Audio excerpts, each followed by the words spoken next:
Today, we'll be talking about the greatest hero to ever grace our screen, the Caped Baldy. The character who only takes about 20 seconds to draw, yet is unrivaled in terms of drip. And, as per usual, it's up to me to change the title of this anime to something a bit more appropriate. Jobless Baldy, Rising of the Bald Hero, One Punch. Get it? Because I changed One Piece to Punch. If you want to have the power to punch away your crippling depression, go see a therapist. But if you want to fade farther into that pit, be sure to subscribe to my YouTube channel and recommend what anime I should review next. This anime follows just a regular unemployed fellow who, like most of us, would rather be isekai'd by Truck-kun than live our mundane lives. But after fighting Larry the Lobster from SpongeBob, he decided that he would rather become a Dark Knight, but not the hero that the city deserves, but the one that it needs. And this man gave us the answer on how to become strong. Just work out, lol. 100 push-ups, 100 sit-ups, 100 squats, and a 10-kilometer run every single day. Well, that seems easy enough. Oh, also you can't use air conditioning and heating. Well, I think I can survive that. Also, you lose all of your hair.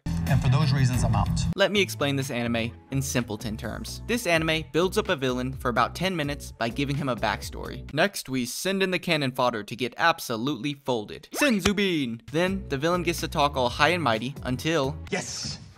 My turn, assholes! And Saitama ends it in a single punch, when he feels like it. And I think I'll do the world a favor by adding bass to the punch.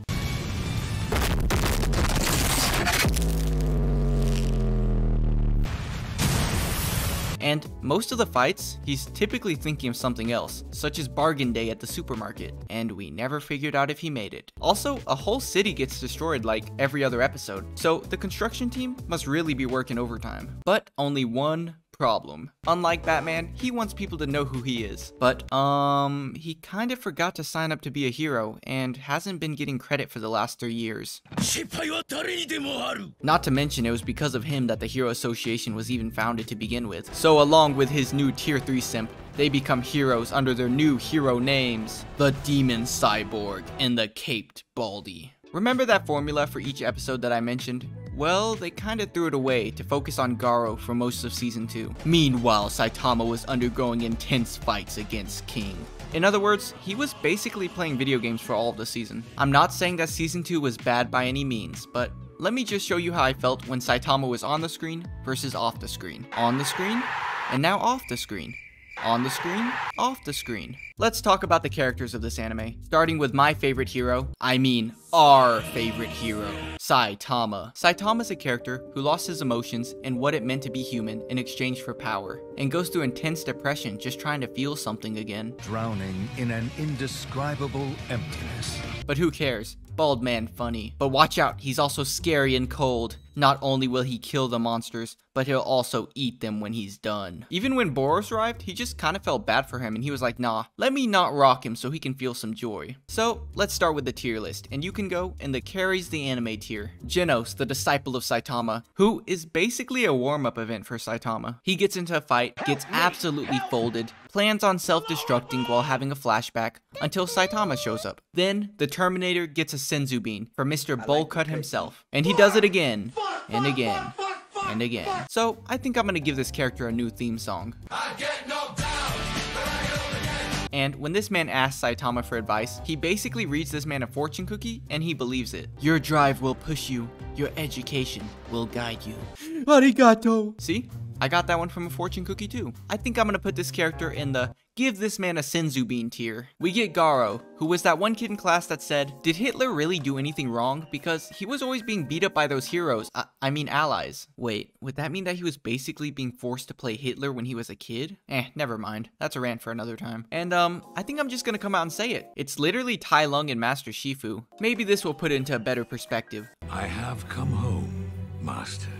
This is no longer your home, and I am no longer your master. And while I am tempted to put this man in Senzubin tier list, I think I'm just gonna put him in S tier and move on. The real #1 hero, Mumen Rider. If Mumen Rider has one fan, I am that fan. Let's go, Mumen Rider, you got this, man. Well, this sucks. Yeah, he doesn't win very much and always gets beat up, so Senzubin tier.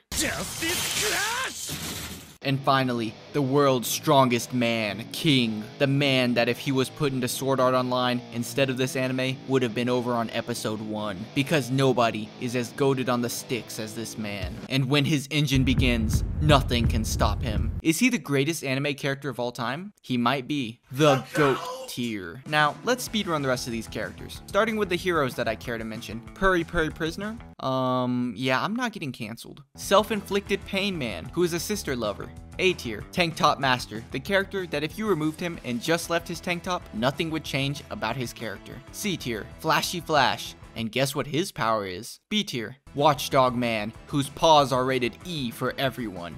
A tier. Your mother even makes an appearance in this anime too. C tier. Zombie Man, and get this, he's a zombie man. B tier. Samurai Jack, B tier. And Master Shifu himself, S tier. Who's that tsundere? It's Tornado! It's Hurricane! You gotta be kidding me! She's an Esper, and let me just check something. Alright, we're all good. And let's just say, if she was in our world, Dr. Phil would have sent her to the ranch. A tier. And finally, the newest member of BTS, Amai Mask. F tier. I would add the rest of the heroes since they do have great moments in the manga, but since this is an anime review, I won't do that. Now for the villains. The self-proclaimed rival of Saitama, Jack-o'-lantern. Senzubin! Senzubin tier. That one Pokemon that uses Rain Dance for no reason. D tier. Saitama if he decided to conquer planets, but since the fight was really cool, B tier. And finally, my sleep paralysis demon, F tier. Time for final thoughts and genuine praise. This anime was so funny, and if you've seen my channel, you know just how much I love overpowered characters. And I enjoyed how they didn't make the overpowered character a previous demon lord or something, it's just a dude. It's honestly just a fun anime to watch, and this is one of the few mangas that I read upon release. It also has a really cool ranking system for the monsters and the heroes, which gives the characters something to work towards. With that being said, I do prefer the first season, because there was just more Saitama in it. And honestly, I preferred the OVAs for season 2, because I was more interested in Saitama doing something dumb. But I still do enjoy Garou as a character, so the second season was by no means bad. But this does lead us to one final question. Who wins in a fight between Goku and Saitama? I don't know, but mosquitoes solo both of them with no difficulty. Hello, Outro Lunar here. Click here if you want to see my channel. Click over here if you want to see my most recent video. Click over here if you want to see the recommended video. Alright, bye.